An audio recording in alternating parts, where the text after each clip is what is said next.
तुलसी के पास दीपक क्यों जलाया जाता है? श्री कृष्ण ने सत्यभामा को सुनाई एक दिव्य रहस्यमयी कथा। द्वारिका नगरी की रातें अत्यंत शांत और रहस्यपूर्ण होती थी। समुद्र की लहरें मंद स्वर में कुछ अनकहे गीत गुनगुनाती थी और आकाश में चमकते तारों के बीच चंद्रमा अपनी चांदनी से पूरे नगर को स्नान कराता था। ऐसी ही एक दिव्य रात को देवी सत्यभामा अपने महल की छत पर बैठी थी। सामने क्षितिज तक फैली समुद्र की सतह, ऊपर आकाश की अथाह गहराई और भीतर उठते विचारों की गूंज। इन सब के बीच उन्हें एक बात कचोट रही थी। वह बचपन से ही देखती आई थी कि प्रतिदिन तुलसी के पास दीपक जलाया जाता है। कभी माँ के हाथों से, कभी किसी पुजारी से, कभी स्वयं उन्होंने भी यह क्रिया की थी, परंतु आज तक यह नहीं जान पाई थी कि उस दीपक का वास्तविक रहस्य क्या है। क्या वह केवल परंपरा है? क्या उसमें कोई दिव्य संकेत छुपा है, या वह मात्र श्रद्धा का प्रतीक है? उनकी जिज्ञासा उन्हें चैन से बैठने नहीं दे रही थी। उन्होंने निश्चय किया कि इसका उत्तर उन्हें श्री कृष्ण से ही प्राप्त करना होगा। और जैसे ही वह विचार कर रही थी, महल के भीतर से एक अलौकिक सुगंध आई, जैसे किसी पुष्प के भीतर से श्री हरि का साक्षात स्वरूप प्रकट हो रहा हो। वह जान गई कि श्री कृष्ण निकट ही हैं। श्री कृष्ण जब उनके समीप पहुँचे तो सत्यभामा ने अपने हृदय की बात बिना किसी भूमिका के कह दी। मैं जानना चाहती हूँ कि तुलसी के पास दीपक क्यों जलाया जाता है। क्या यह कोई रहस्य है जो हमसे छुपाया गया है? श्री कृष्ण कुछ क्षणों तक मौन रहे। उनका मुख गंभीर था।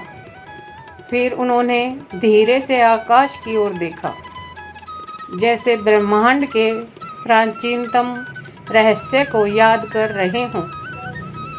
उन्होंने कहना आरंभ किया और सत्यभामा उनकी वाणी में विलीन हो गई।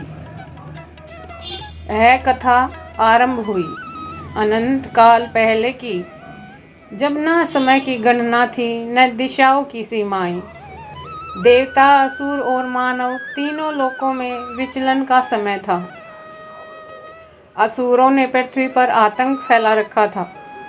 देवता संकट में थे और ब्रह्मा स्वयं समाधि में लीन थे। तब एक ज्योति पृथ्वी पर उतरी। वह कोई साधारण आत्मा नहीं थी, वह थी वृंदा, धर्म, भक्ति और त्याग की प्रतीक। उसका जन्म मानव रूप में हुआ, परंतु उसकी आत्मा दिव्य थी। वृंदा बचपन से ही ध्यान, योग और तप में रहती थी। उसकी भक्ति इतनी प्रबल थी कि स्वयं नारायण भी उसके सामने नतमस्तक हो जाते। उसके तप के प्रभाव से चारों ओर धर्म का प्रकाश फैल गया। तभी एक दिन उसका सामना हुआ असुर राज जलंधर से। जलंधर ने अपनी शक्ति से समस्त देवताओं को पराजित कर दिया था, परंतु जब वह वृंदा के समक्ष आया तो उसकी आंखों में पहली बार व्यवस्था थी। वृंदा के तेज और पवित्रता से मोहित होकर जलंधर ने उससे विवाह की इच्छा जताई। वृंदा ने नारायण से अनुमति मांगी और श्री हरि ने उसे यह विवाह स्वीकार करने का संकेत दिया। तब वृंदा और जलंधर का विवाह हुआ और एक महान सत्य की रचना हुई। वृंदा की पवित्रता और तप ने जलंधर को अवध्य बना दिया। न कोई अस्त्र काम करता, न कोई शस्त्र। देवता फिर संकट में पड़ गए। इंद्र, अग्नि, वरुण सभी मिलकर श्री हरि के पास पहुँचे। तब एक योजना बनी, एक लीला। श्री हरि ने जलंधर का रूप धारण किया और वृंदा के सामने उपस्थित हुए। वृंदा ने अपने पति को देखा और उसी श्रद्धा से चरणों में गिर पड़ी। उस क्षण उसकी पवित्रता भंग हुई, क्योंकि वह वास्तविक जलंधर नहीं था। जैसे ही तप का कवच टूटा, असुर राज जलंधर का वध कर दिया गया। वृंदा को जब यह ज्ञात हुआ तो उसका हृदय विदीर्ण हो गया।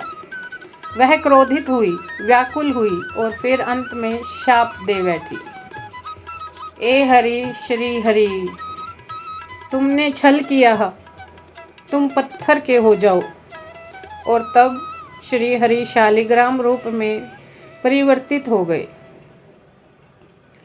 किंतु वृंदा का त्याग, उसकी भक्ति, उसका प्रेम, ये सब केवल शाप तक सीमित नहीं थे। उसने स्वयं को अग्नि को समर्पित कर दिया। उसकी राख से एक दिव्य पौधा उत्पन्न हुआ, तुलसी। उसी क्षण आकाश से दिव्य घोष हुआ, वृंदा, तुमने जो किया वह सृष्टि की रक्षा के लिए था। तुम अब तुलसी के रूप में सदा पूजी जाओगी। तुम्हारे बिना कोई पूजा पूर्ण नहीं मानी जाएगी।